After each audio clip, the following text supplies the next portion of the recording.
Okay, so here is where we have to make a decision.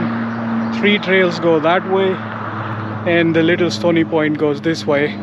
So I still have to think which one I want to do based on the difficulty, and it's about 2 p.m. so I want to spend about 3 odd hours in this Hudson Highland State Park.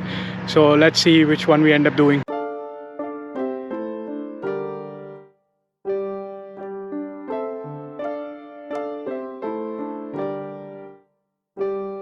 Okay, so I'm thinking doing the Bull Hill full loop, so we do like about 4 odd hours inside, and also there's like nice trail maps here, so I grabbed them. So for the moment this is the plan, to do the Bull Hill full loop, but we'll see if there is an option to switch over to Breakneck Ridge in the middle somewhere along the hike, then probably I'll transfer over. So before we head on over to the trail, because I don't know about the level of difficulty, I got these new knee sleeves recently from Cambivo, so the idea is to put them on and properly tie the shoelaces, prep for the hike, grab some water, and then the hike trail starts from right here. So off we go after that.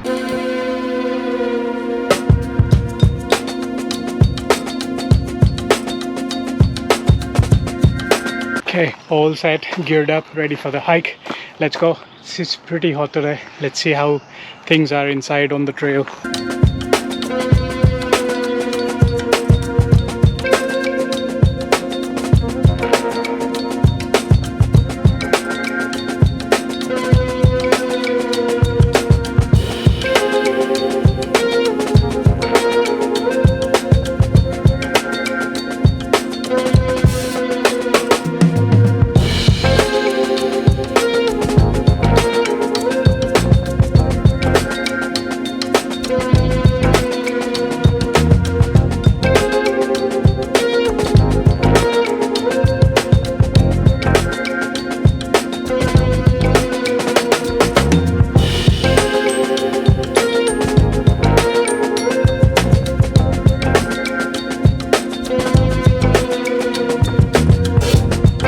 Look at the lovely view.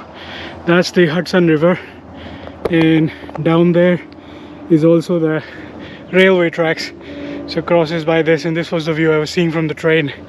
Like nice mountains, river in the middle, and then doing this, I think somewhere there is a junction again where we have to make a decision of the trails. So let's get there. So far the knee sleeves are helping quite a bit. Climbed almost a kilometer with all inclined stuff, but so far don't feel a thing, so that's a good thing. Okay, so not a trail junction yet, but we'll have 2-3 viewpoints coming up. This is okay. Let's just do the Bull Hill trail, then go to the peak, enjoy some nice views, have a picnic. There will be 2 trail junctions in the middle. I just have to be careful, but yeah, it's nice. It's all well marked, and I think this is radium paint, so it glows in the dark as well. Not that you should be hiking here in the dark.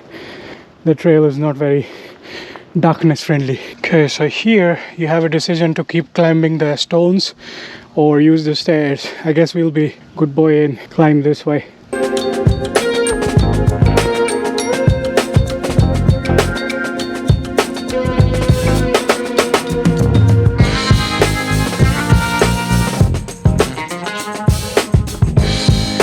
Stopping by for a breather at a makeshift viewpoint. There you can see the Hudson River there, and I think I also spotted somewhere there was that red board sign that said trail goes that way. Yes, I see some people over there also. Maybe they're just going to check out the view, but I believe you go up here a little bit, there is a higher vantage point there, then you come down and continue the trail over there for the last 2 viewpoints, including the summit. So far I'm really enjoying it. The clouds are also giving some relief from the heat, but I guess about 30 odd degrees dry heat and a hike is not an ideal combination, but at least it's fun to be outdoors. You're not in the concrete jungle anymore. So just taking a water break. So this is the actual viewpoint. I came up from up there a little bit, took a bit of a detour that I was saying, and I was thinking I saw this like mini stone up there. And you know how when I used to go out hiking in Europe and people used to make that like stone pile of flat stones and they stack them up. Sometimes even in Finland when I did the hiking, especially in Åland Islands, there were like those you served as trail markers too. Haven't seen that much in US. Like, is that a European thing? Or I think people in India, especially in the hilly regions of Manali and Himalayan ranges, also do that.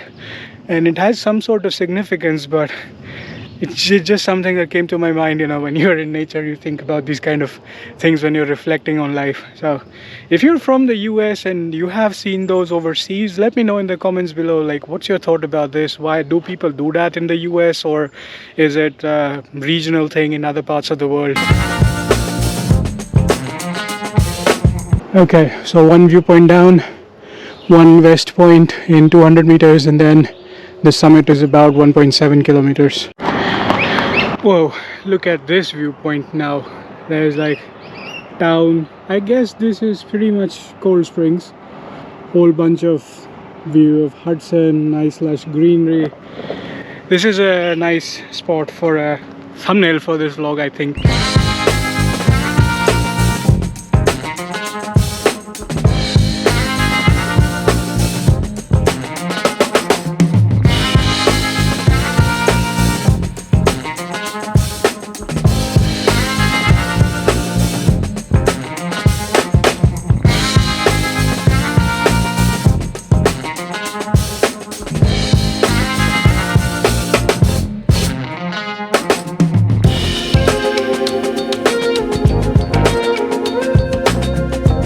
Also, it's about halfway mark, let's say, so to the summit. So let's take half of the picnic break here because this view is too nice to resist.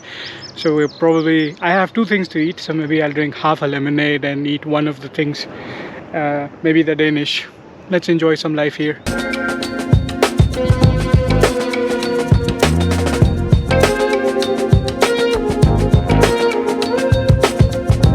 So done with the mini picnic and finished enjoying the nice views. Started hiking again.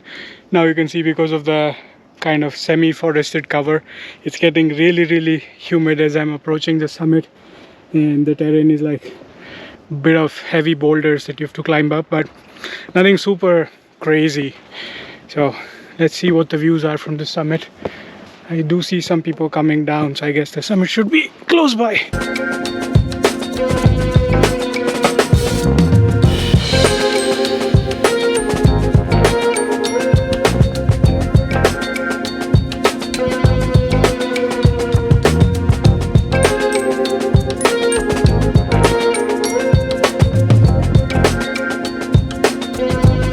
Okay, so came up at a junction. It says full loop 2 to 3 hours, short loop 1 to 2 hours. But then I guess I complained about heat a bit too much. Started raining, so I guess I should stick to the short loop just to make sure I get out in time. But I guess, yeah, the views were still nice, so let's keep at the short loop just to be safe. Okay, let's do a time check. So I started tracking around the area where I put on the knee sleeves, so we missed a bit, about couple of, let's say, 1.5 kilometers or so from the train station. But anyway, so far up until the junction point between the full loop and short loop where I changed direction, it's been about 1 hour 45 minutes, 2.6k.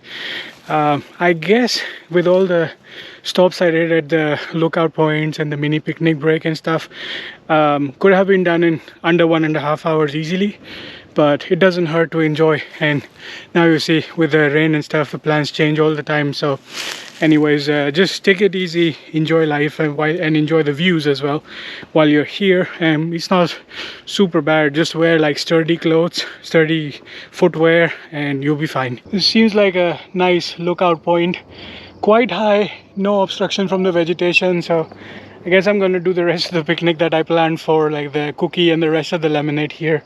Take a breather, enjoy the views as well, and then we continue onwards, because I think the trail starts going downwards from now. So we're gonna drop in elevation, but I don't know, it's my first time doing this trail, so but I just want to enjoy this view. So it seems pretty high up. I'm taking these trees as a reference line, so I don't see there's another hill that goes any higher than where I am, so might as well enjoy life. We've been hiking through the yellow trail now all the way. As you can see, there are these like yellow trail markers everywhere, and I can see the roads and trains. There's a tunnel there, so I guess we'll finish somewhere over there. So we keep going down more or less this path. So I've actually come around the corner, and this is the other direction of Hudson, so that's why that view of the city is no longer here, but still good. Clouds are still here. It keeps drizzling once in a while, but those are like very dark clouds, so I'm not risking it. Just gonna stick to this chosen trail now and enjoy the views while I still can. Hopefully it doesn't start raining, because I'm really liking this like cloudy with like fresh breeze, so it's pretty good.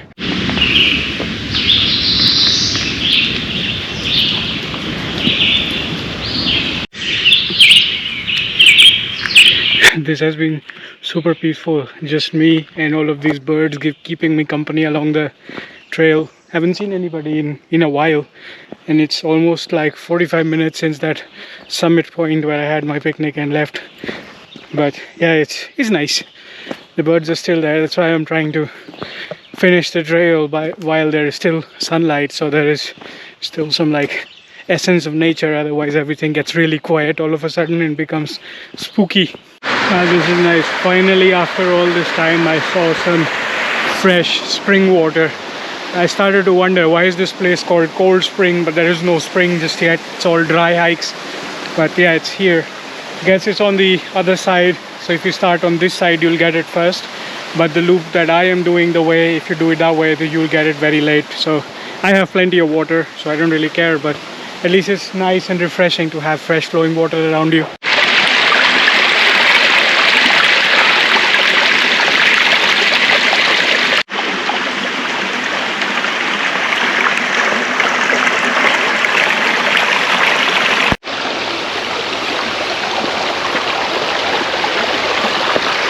It was a good idea to only do the short loop. Started raining again like crazy after I split from the water stream. Luckily I have plenty of tree cover around to keep me safe, and I can already hear the cars zooming by, so I'm very close to the finish of the trail, the loop. But the way I did, I improvised quite a bit. So when I reached the summit, instead of doing the full loop, I had to peel off and do the yellow trail because it started raining. Then it stopped along the way. So then I got to the water stream, and there both the loops, they combine anyway, but it also meets another blue trail. I think it's the Cornish trail, and that leads you back to where I started this from. So otherwise you probably end up at another spot which is like a parking lot for the Breakneck Ridge trail, but there's no point for me to go there. I need to go to the train station. So I guess there is another train station there, but I'd rather go back to where I came from. It's a familiar area, and I wanted to spend some time by the waterfront anyway. So I ended up doing like 3 different trails this way. So I started out with the white trail, switched to the yellow trail, now going down the blue trail. And this is like a very moderate trail. It's nothing fancy here, but I'm really enjoying the vibes. And the thing is, like, it's drizzling, but the trees are blocking all the water, so I'm only getting like fresh breeze. So that's really cool. And down there is where there are cars. Those are the railway tracks. So that's another car there. So yeah, we are very close to civilization, and it's almost like 3 hours just like I planned. So let's see by the time we finish the trail how much time we've spent inside.